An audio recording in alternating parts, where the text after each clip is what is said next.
$1 that you spend on email marketing brings you like $40 back, which is like really interesting. Email compared to other retention channels, it's relatively lower cost, tends to be more effective with lifetime value. I do religiously read your all newsletters that you send out, so we're big fans. It helps us really kind of stand out in the inbox when everyone's asking them for money. We're doing the opposite. Today, we will be diving deep into the world of retention marketing, but specifically for non-for-profit organization. And who's the better organization to have on this podcast than one and only Charity Water?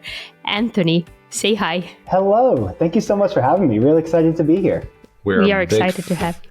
Yeah, we're big fans of what you're doing from email marketing perspective. I personally don't I'm not big on social media, but I do religiously read your all newsletters that you send out. So we're big fans.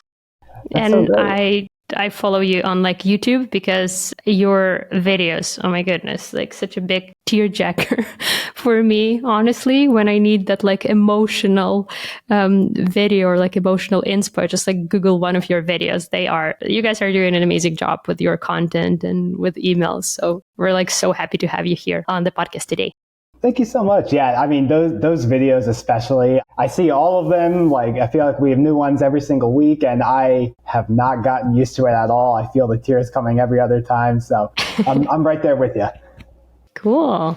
Anthony, before we start talking about email marketing, retention marketing, and marketing in general for non-for-profit, we would like to get to know you a little better. So it's like we have a few questions, this or that question. So it's very quick.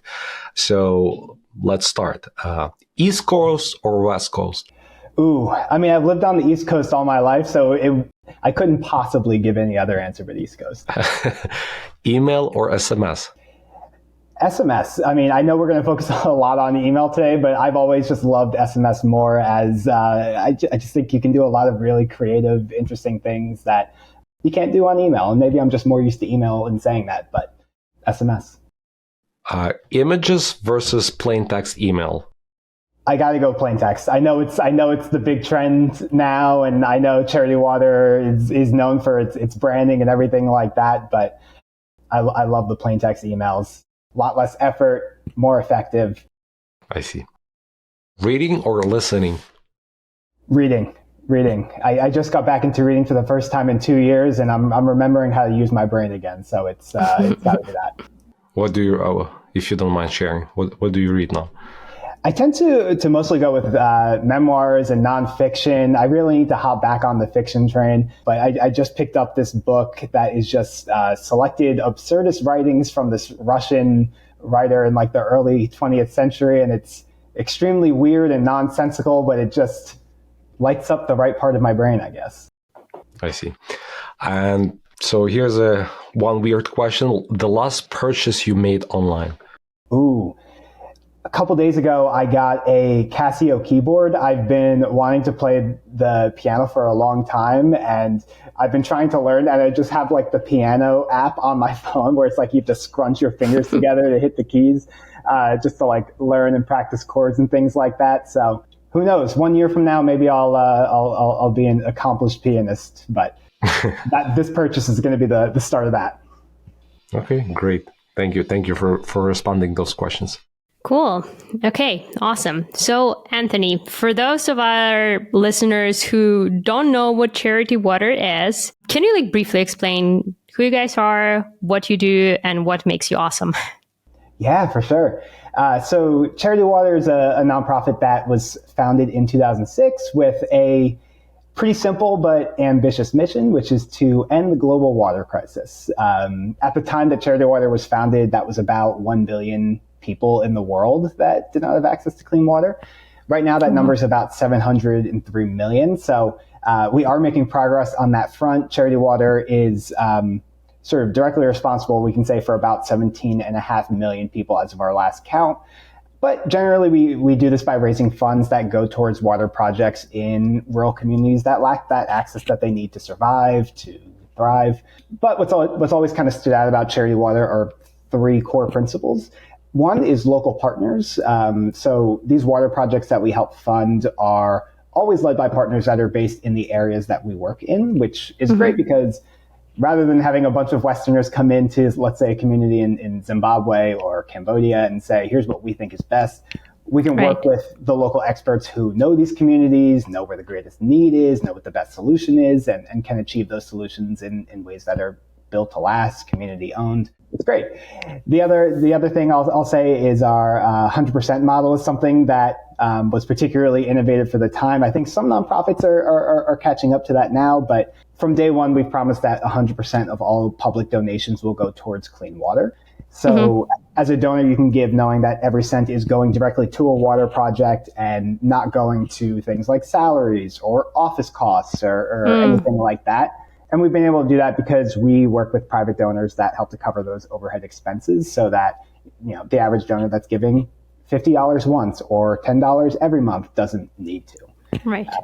And then the last one I'll call out is transparency is something that's super core to our work, which is why when someone makes a donation, we always follow up to tell them exactly where that money went, what project in what country.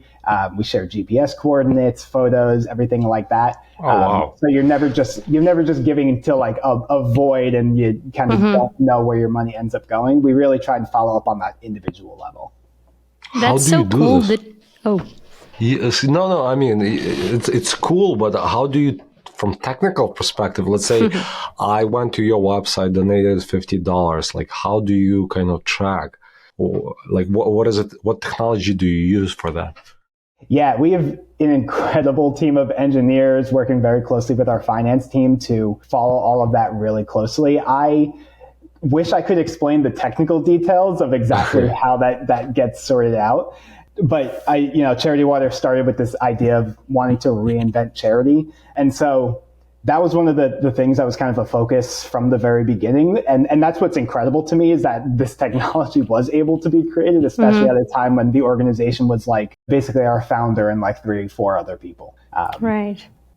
So. And I love that you like highlighted this 3 main things because it's basically like the first thing that you're seeing when you're like start researching who you guys are, what your mission is. I just like love how clear your proposition is, like what makes you different from like other organization. I like that it's like so clean, so short, and also like the mission statement of your company. I counted the words. It's actually 18 words long. Charity Water is a non-for-profit organization bringing clean and safe drinking water to people in developing nations. 18 words, right? It's not a lot, but no jargon, no like marketing words, stuff like that. It's very to the point. It's very easy to understand. I just like love how clear and easy to understand it is. Yeah, I think that's what's helped make Charity Water so successful is that you don't really need to explain it. It's the kind of thing where it's really allowed us to stay kind of laser focused on what exactly we're trying to do. It's helped us to not get sidetracked or, when you're talking to Charity Water or when you're talking to somebody from Charity Water, it's all about clean water and that is it. Cool. Anthony, how big is your retention team? So our retention team, I'll say we don't have like a formal sort of retention team, but on our marketing team, we have 4-ish people whose I'd say main job is retention. And obviously this maybe goes without saying, but retention, especially at a small nonprofit like ours, is something that really falls on so many people's plates, even if it's not their responsibility. Our product and engineering team is building a great on-site experience and helping expand the tools and things that are available to us as a marketing team. Our support experience team is talking one-on-one with donors. The person who's running our paid ads is working very closely with us to, help make sure that the leads that we're acquiring are, quote unquote, quality leads that are more likely to stick around. Our creative team's making it all beautiful. So that's all just to say it's definitely an org-wide effort, but only probably 3-4 of us that actually have retention in our title. Yeah. And like, how would you say, the retention concept is very different in like non-for-profit compared to, say, e-commerce marketing? Because that's our bread and butter. That's what we know. Yeah. I mean, And this is another preface. I've never worked at, say, like a for-profit organization, so I can't speak too much from that perspective. But just, from what I've observed, I think one of the bigger differences is kind of building that emotional connection is almost more mandatory. Obviously, it's something that can come into play with for-profits as well. You're not selling the mattress, you're selling what the mattress represents. A good night's sleep so you can spend time with your family and all that sort of stuff. But I think it's kind of what everything that we're doing is sort of built upon, because we're not offering a tangible product. We're offering something that we're asking you to give your money, and you're probably not, for the most part, you're not getting something tangible in return. And so, we'll always touch on those features, like what your reporting experience will be like, what type of solution you might be funding, everything like that. But I think that emotional piece sort of has to be there first. And it's a challenge because obviously you have not only having to stand out, but you also have to combat apathy and cynicism. And, on the flip side, it's also just a really exciting opportunity because it means we get a chance to really be passionate and talk about something that we all genuinely, authentically care about and feel is really important. I see. Cool. So in terms of marketing, is there any particular channels where you put more resources towards, like social media, paid ads versus email marketing or something else? Because what I saw on your website, you're 100% organization that all money that people donate goes 100% to the cause, and you're raising funds from private donors for the operations.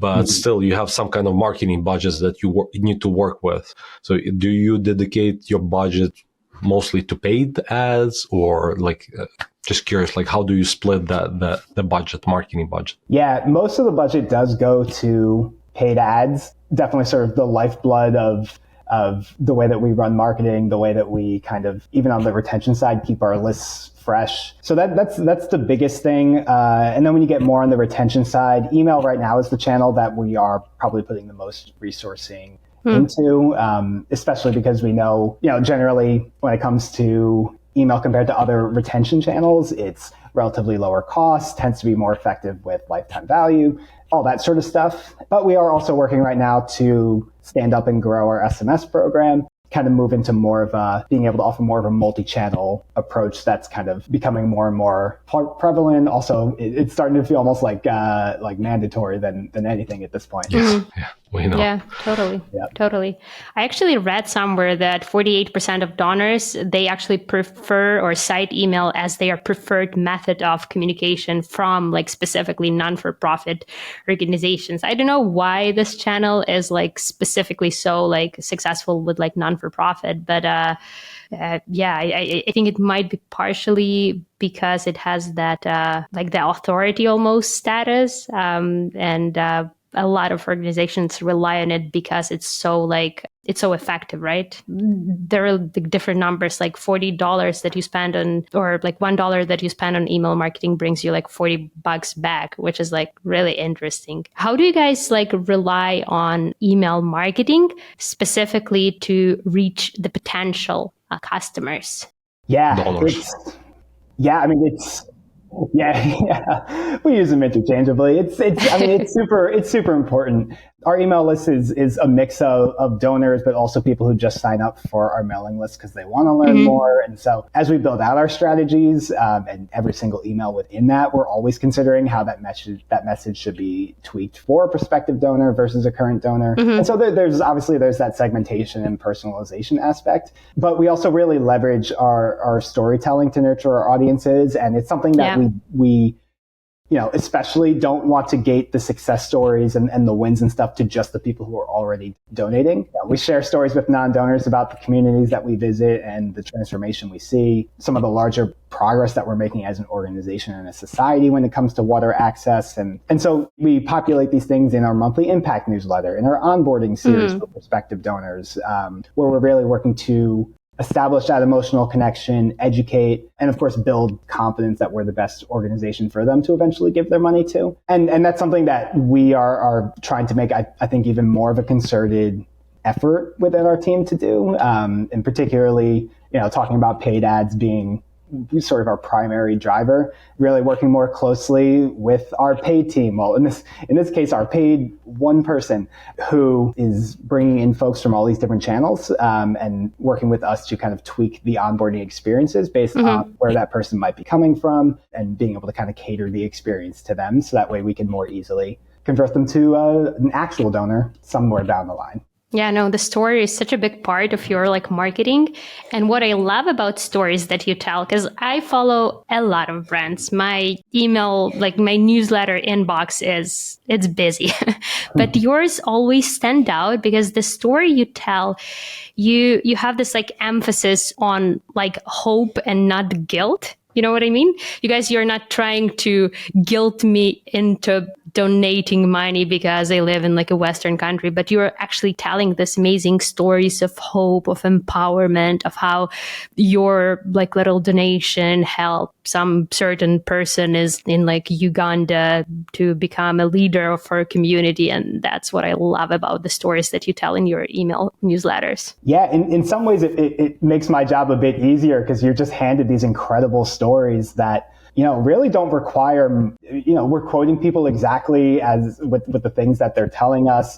And they're able to just kind of let these experiences, these things sort of speak for themselves. And it seems like that on its own is a really great way to kind of appeal to people in the more positive way, as opposed to kind of needing to lead into the guilt or anything like that. And that's honestly probably my favorite part of being able to work here, is just being able to take that outlook with everything that we're sharing and not needing to lean into things that no one likes making people feel bad. Right. Anthony, how do you grow your email list and do you use any lead magnets to collect people's email and phone numbers versus just donations? Yeah, we do a little bit of that. Like I said, most of our traffic and growth is coming from paid ads, particularly from social. But we are definitely doing a bit of that acquisition on our website through pop-ups and lead magnets. Occasional third-party acquisition where you might go onto a website where you can sign a pledge to help end the water crisis, and you can check a box to also receive charity water emails. But yeah, in some of the dabbling we've done with lead magnets, and it's definitely been more of that dabbling than kind of full in lately, where we're hoping to do a bit more of that in 2024, I guess. But we've definitely seen it work pretty well in the limited times that we have used it. So we created an ebook a while back that we call the World Changers ebook, targeted towards parents, teachers, that kind of gave them resources and ways to talk about the water crisis with their children or students, to basically, and kind of teaching empathy, generosity, everything like that. And that's currently what we're running on a lot of pages on our site as a pop-up, especially as we saw that do significantly better than when it was just kind of a more general add impact to your inbox sort of thing, which didn't do bad. But obviously, when you're able to offer something to someone that has more immediate, obvious value, it's going to perform better. So it wasn't too surprising, but still always great to see. Why I'm asking, it's like serving question. So me and Vera, we both Ukrainians, and we do volunteer for a Ukrainian organization called Dignitas Ukraine. And we did email marketing for them. There was a challenge, like how to ask people to sign up for a newsletter, what kind of lead magnet to give. Like there's a war in Ukraine, but what kind of lead magnets can you provide them for them to leave the email? And we come up with a lead magnet. It's working. It has 4 to 5% conversion rate, which kind of in e-commerce space is good. But still, I'm always wondering, how can we do it better? Like what kind of lead magnets non-for-profit can do? Yeah, we're going to have to follow up with you with what we end up learning. But I know one of the things that we're also going to be testing pretty soon is just some resources on smarter ways to give. And so just kind of going the route of, we know this is something that you care about, otherwise you probably wouldn't be on this site. And obviously money is something that we all care about and are trying to be careful with, and kind of appealing to that way, to sort of that sense of. Yeah, so it's like five smarter ways to give for the cause, correct? So sometimes it's money, sometimes it's time, something is or share something on social media. stuff like Yeah. that. And sometimes, I think with one of the things we're doing, we're going to be leaning a bit into legacy giving and the way you can kind of have an impact, not to get morbid, but sort of after you're gone, and even just in sort of the smarter way of the way some of those gifts can affect taxes and things like that, ways that can be beneficial for you. Okay. That's interesting. Yeah. I always subscribe for like this fun little like social media promotions. I remember like back in the day, there was this dog shelter. I think they were in Europe, and I didn't even need to subscribe to like a European dog shelter because I was in Canada. They were in Germany, but they had this like really cute like app on their website. So, and basically you had to like, or the edition on their website, you had to leave your email to see your dog doppelganger. So they were basically like scanning your face, and then they were showing you the dog who was your like a dog twin that needed to be like adopted. So that's how, like, I mean, I love this kind of stuff. Like on social media, whenever some charity organization has some like really cool filter or some like frame that I could put around my Facebook picture or whatever, I'm a sucker for this kind of things. So yeah, that's. What was your dog twin? It wasn't cute. It was some like mud, some like mix of something, and it was like, and the dog was somewhere in Germany, and I like obviously I didn't adopt it, but it was fun. I mean, I'm sure they grew their list a lot. The website name was Doppelganger, like doppelganger, but with a dog, which I think is super smart. But it was like back in the day, maybe like 5 years ago. I'm not even sure if they're still around. So yeah, I mean, love that. Love a pun. Yeah, right? I mean, and it reminds me too. We did something we do an annual World Water Day campaign, and one of the things that we did 2 years ago now, I guess, is this sort of color of dirty water experience. And so, depending on these different countries, different regions that you go to, dirty water looks different and often will take the form of different colors. And so we had people kind of select a color from, I think we had 6 different colors. And once you gave your email address, we sent you some more information about where that color is seen, why it is sort of the way that it is, and then using that to kind of get folks on our list and having that donate action. That was super well received. We got to do some really cool partnerships too. Like we partnered with Pantone when it comes to just all the color stuff. And I love that. Probably my favorite anything that we've done at Charity Water, but definitely on like the lead magnet side was really cool. Nice. Wow, I love that idea. Like I'm always going for this type of like BuzzFeed quizzes. Like whatever it is, like watercolor, sure. Like what kind of fries you are, I'm in. Disney princess, give me that. But and I mean, it's not just me. I think we're like trained, like our generation, we are trained to be hooked by those tests because that's how we grew up. Anyways, that's my experience. But I love what you've done. Like this is such a cool idea, and it's educational. And you're getting new leads, and you're like collaborating with another big company. That's amazing. That's amazing. I love that for you guys. For the 703 million people who live without clean water, life is incredibly difficult. Women and children spend hours walking for water. Some communities have no choice but to drink from the same source as wild animals or livestock. People often become sick and even die from waterborne diseases. Charity Water is on a mission to change that, and you can help. 100% of your donation will fund clean water. Visit charitywater.org to learn more. You briefly mentioned that obviously the customer journeys are different for potential donors and for existing donors. Like what other information do you collect about people, if any? Do you collect any zero-party data, any information about your potential customers at all? We don't collect a lot of zero-party data. It's something that we've potentially talked about when it comes to expanding our preferences beyond just email, SMS, and those sort of categories, and potentially touching on things like what kind of content do you want to receive? What kind of topics do you want to hear more about? But for right now, we're mostly leaning on the data that people give us when they fill out their donation forms. So their name, we don't get too detailed with addresses or anything like that, but we will segment around what state or what country or something like that you're in. we'll pay attention to, when are people opening emails, when's the best time to send, and sort of personalizing around that. And then a lot of just sort of behavioral stuff that we have coming through our ESP. What pages are people clicking? How long are they staying on certain things? To kind of use that as a proxy in some ways of understanding interest. But relatively, I guess, it feels at least relatively minimal compared to what I hear about so many other companies. Maybe not necessarily nonprofits, but yeah.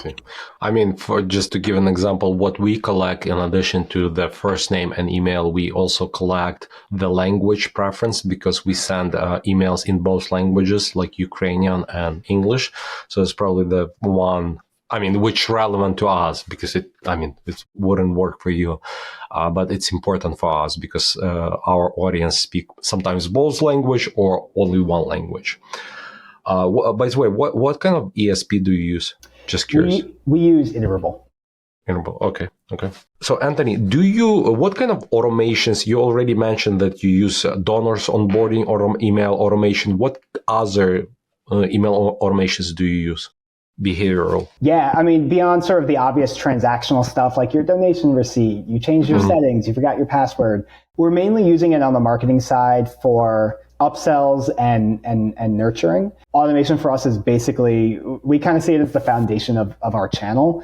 It's something that we started paying more attention to lately, but I think it's the kind of thing where the way that it ties into personalization and segmentation, it just makes your life as an email marketer so much easier because when you're talking about personalization, it's easy to say, yeah, we'll deliver the content the specific content that you want every single week, but then someone's got to go out and actually write that content. And it's a lot to create 5, 6, 10 different versions of something every single time. And so what I personally love about email automation is that you can do those things once, you can easily put it into a journey and kind of let the data do the work for you from there on out. And so we're starting to do a bit of that with the upsells, with nurturing and even just being able to do some of those more foundational, simple things like celebrating 5 years of being a monthly donor and that's so cool. All these kind of stuff where, and that can kind of be the foundation. And then we can sort of layer those one-off, the monthly newsletters, the campaign-specific asks and stuff on top of that. But yeah. When you said upsell, what do you, I know what upsell is, but in terms of in charity, what, like to give more or? For the most part, yeah. It's based on the value that we see from specific types of donations. So it's always a goal of ours to move leads to one-time donors to monthly donors. If we see that people are giving a lot as a one-time or a monthly donor, then maybe we have an upsell for them to consider sponsoring an entire water project, which is sort of a major gift that starts at about $10,000. So really kind of focusing on kind of moving them along. On this like little cohort. Yeah. Exactly. Sorry, on this automation topic, because I'm very curious, do you have something, because I'm trying to implement this in our like non-for-profit, but not sure how to do it yet from technical perspective. Like, do you do something like abandonment cart? You know, in e-commerce, you start the checkout process because like you can start donation, but doesn't mean you will finish the donation, like donating. Do you have some kind of automations around that? Yeah, we added something like that about a year and a half ago, and we collect email in the first stage of the donation form process. And so as long as people fill that out, if they exit the process I think we're at a 3-step process now. So if they leave before they finish up 2 or 3, then we'll send a follow-up email that is pretty soft. We don't frame it as sort of an abandoned cart. At least it wouldn't feel that way. Of course. It's more of just like, hey, we noticed you were on our site and wanted to reach out to see if you had any questions, if there's anything that we can help answer for you. By the way, if you feel like you've got all you need and you're ready to kind of join us on this mission, here's the donate button, sort of thing. And we've seen it work. It's been one of our better automated revenue drivers, particularly for monthly subscriptions. Nice. Also, what I found, again, the last thing about automation, I'm just fascinating about like email automation. What I found, you probably have this as well, the win back, when somebody, let's say the last donation was like 30 days ago, 45 or 60 days ago, and like to follow up with those people who did not donate second time or third time and say, hey, this is what happened since the last donations. This is how we use the money. Here's the report. And people tends to come back and donate after that email.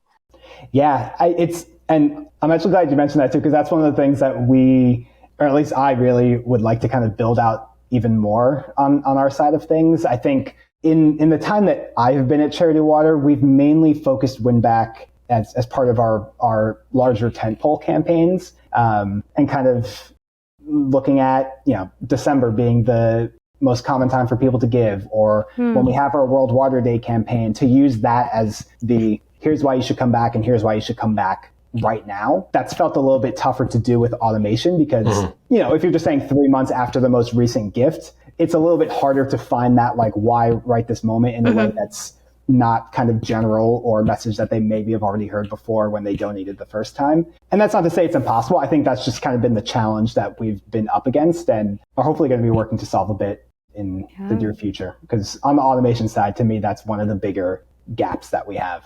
I really love when some e-commerce brands are automating like loyalty programs. And I specifically follow this one brand. They are e-commerce brand. They are called 10 Tree. They're from Vancouver, but they are actually like based on like around social responsibility. And every time you purchase something from them, they plant a tree on your behalf. And they have this like really cool achievements level. So maybe that's going to be something interesting to you because maybe that's something that could be implemented, or maybe you already have it. So they have like this different levels of like achievements. They have planter, do gooder, community builder, marine maven, carbon conqueror, and the highest one, I think it's the tree searcher, or like the other way around. Well, anyway, so I'm like at the level 4 right now, and I'm like really motivated to get to my next tier. Do you guys have any like loyalty flows or any like loyalty automations, any like achievements unlocked kind of automations and stuff like that? We do have a little bit of sort of badge features. I love badges. Yeah, we use those every now and then. It's not something that I'd say gets a ton of views, mostly because we have them focused on our fundraising campaigns, peer-to-peer fundraising. But besides that, no, I think that's something that we've talked about and have wanted to kind of build out a bit more. I mean, we treat our our monthly donors, which we call the spring. We love our water imagery wordplay at Charity Water. So I think we treat them as loyalty members in a lot of ways in terms of offering different perks and things that you wouldn't necessarily get as a one-time donor. I love that. But it's not something that we've built into automation too much outside of the peer-to-peer fundraising. Love that. Anthony, we all love a good success story. Tell us about your favorite campaign or the most successful campaign that you guys have sent. Ooh, our most successful. I mean, I think we generally always find a lot of success when we're able to get really specific with the things that we're doing. And so what I mean by that is I think we've had a lot of success with our end of year giving campaigns the last few years. And I think a lot of what's driven that has been being able to say, help us bring clean water to 60,000 people or 200 families, and being able to really dive into the details of how we're working to achieve that. And really kind of showing folks that we're not just, this isn't just a marketing thing. Like, we have the numbers, we know exactly how we're going to do this, and have found success there. But the first story that came to mind that's, I guess, a little bit more interesting, at least to me, than that is, it's something that's, you probably wouldn't put it on the list of like our most successful in the larger scale of things. But on the email marketing side, this felt like a really big win, even if it's relatively small in terms of moving the needle, which is talking about upsells and everything before, we decided to run a marketing push that was focused on our monthly donors and asking them to upgrade their monthly amount by $1. If you're in the UK, £1. And it's not something we had ever done before, but we wanted to prioritize it because obviously it's great having the additional monthly recurring revenue, but from what we've seen with our own data, we've seen that even just the action of upgrading and even downgrading is indicative of someone being more likely to stay longer term. And so Interesting. even if we weren't seeing a major boost, it felt worthwhile because maybe it would help those folks to stick around much longer. And so we ran this experiment where we tried two very different types of framing. One was sort of the traditional storytelling route that we take in a lot of our messaging, sharing a story about an individual, a family, a community, and saying, this is what happens when you do this. And we ran that against something that was more, we kept calling it an economic sort of framing, where it was a little bit less focused on that sort of narrative and more about just relating to what our donors are going through in their own lives. Of we're all feeling the effects of rising costs, inflation, gas prices are going up, there's economic uncertainty, and that's something that is just as much affecting our local partners. And it's getting harder to do the same amount with the money that they have. And so by sort of collectively everyone upgrade $1, this kind of thing will help cover that and allow people to go, these local partners to go further in these remote communities. We polled our staff to ask them which option they thought was going to perform better. It was somewhat close, but most people thought the traditional sort of storytelling, individual focused stuff was going to perform better. And the economic messaging performed 4 times Wow. better overall. That's insane. Wow. Yeah. And so it was absolutely incredible to see. Love that. And it's the first story I thought of because I think it was just a really nice example of the way that experimentation, getting in sort of the heads of your donors and what's going on in their lives, can really just make such a huge difference. Yeah. Same story, just like told from like a different angle. I love how you like change the focus from them to some point to like you as a donor. I've never even thought about this angle. That's such a cool story. I love that. Yeah, and that's what I love about just all of the experimentation that we get to do is like there's so much focus on optimizing our resources and everything like that. But it's crazy just how much of a difference that you can make just from choosing to say these words instead of that word. Something that doesn't take much time, but once you know it, makes such a huge difference. It's powerful. Yeah. Want to discover how much money your email marketing can actually bring you? If that's the case, let our team of email marketing experts show you how. With our free email marketing audit, we'll conduct a comprehensive analysis of your email marketing efforts, provide you with an action plan, and show you how to effectively segment and convert your audience. Simply go to flowium.com/audit and book your audit today. Most of our clients are in e-commerce space, and for us, the biggest date in a year is Black Friday, Cyber Monday. But in non-for-profit, as far as I know, it's a Giving Tuesday, which is right after Cyber Monday. So just curious, how do you approach Giving Tuesday, and how early do you start your marketing campaigns to prepare people for the Giving Tuesday? Yeah, we kind of take I guess you would call it a sort of non-traditional approach with Giving Tuesday. Like you said, it's the biggest day of the year for charities. It's when they make so much of their revenue.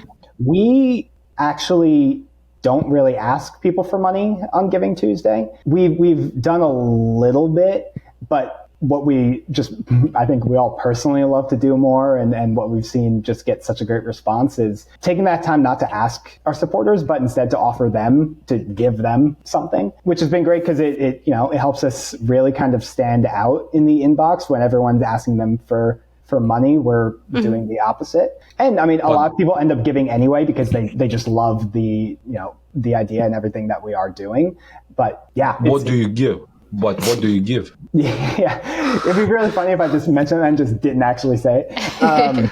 Yeah, the last couple of years, what we've done is we talked to a lot of our brand partners that we work with to get a whole bunch of different discounts and free stuff that we could give to our supporters. And so it was kind of like, here, treat yourself. Obviously, Black Friday just happened. Here's some things to maybe help with the shopping, that sort of stuff. Sometimes it's more of a just kind of, here's this incredible story that you made possible. And so we're not asking you for anything today, but we just want to give you thanks for everything that you've done. And those kind of things always get just the biggest responses. People love it. We still see donations of all different sizes coming in regardless. So it's not like we're just like throwing the day away completely for the sake of nurturing. But yeah, it's something that feels pretty unique in the larger sort of charity landscape. And I think not even as a marketer, just personally is something that I just absolutely love that we do. Cool. Great. And the last question to wrap up this amazing conversation, Anthony, how do you track the success of your campaigns for non-for-profit? Like, what are the main metrics you keep an eye on? How do you define success of your email marketing efforts? Yeah, it depends on the type of email that we're sending. Obviously, sort of the cultivation-driven emails versus the more fundraising-focused emails. And, there's definitely some overlap. But I'd say on the engagement side, the main things that we're looking at are, of course, clicks, unsubscribes. Did they do the thing that we actually wanted them to do? So besides a donation ask, if we asked them to fill out a survey, what percentage did that? And looking at that not just in terms of the sort of final number, but doing that full funnel analyses of the entire experience from email to page to action to kind of identify where there might be weaknesses, what's performing well. And on the revenue side, of course, we're looking at donations and conversion rate. But one of the bigger metrics that we've been using the last couple of years is revenue per 1,000 email sends. So being able to kind of standardize it so we don't have to worry too much about how list growth or regression might be impacting the final number, but to be able to sort of standardize it and say, for every 1,000 emails that we send, how much revenue are we getting back from that? Why 1,000? I'm just curious. Why don't you do the like per recipient? Yeah, my question. Just curious. I wish I had a good answer for that. I don't know if we just love our round numbers and we decide to go with that. Yeah, I think either of them could work well. Right. It feels to me like more of just like a preference sort of thing. Okay. Makes sense. Yeah, maybe there are arguments against it, but that's kind of my feeling on it. Right. Okay. What I also sorry learned... for putting you on the spot. No. It's a good question. What I also learned from like my little research on non-for-profit, apparently like a lot of non-for-profit organizations, they do keep an eye on the number of customers on their list because their budgets are like so tight. And a lot of ESPs, they make you pay per customer or per email send. So you are even more motivated than, say, e-commerce store to have your list super clean, to have like super engaged people on your list, to like make sure that all of your people are actual people, actual engaged donors and engaged potential donors and not just like bots. Is that true? Is that something that you guys keep in mind when working on your list? Yeah, definitely. I mean, I think one of the sort of less glamorous parts of the job is also making sure that your emails are ending up in people's inboxes and not spam. And so list cleaning, all of that stuff is super important to us because, if we don't have that, then obviously all the work that we do just kind of goes straight in the trash. And so it's something that we try to do on an annual basis. It's something that I would really like for us to be able to automate at some point. It just requires a little bit of some building and, retooling our systems a little bit for it. But yeah, definitely important to us. Cool. Well, thank you so much, Anthony, for opening our eyes to email marketing for non-for-profit organizations. We are big fans of what you guys are doing, and thank you for answering all of this like nitty-gritty email marketing questions that we had today. Yeah, no, thank you so much for having me. It's been such a joy. Always love talking shop, as the kids say. So yeah, thank you so much for having me. Thank you, Anthony. Thank you. Bye, everyone. Take care. Hey, if you're watching this and you like what you see, please hit subscribe and hit the bell because it helps us grow our channel.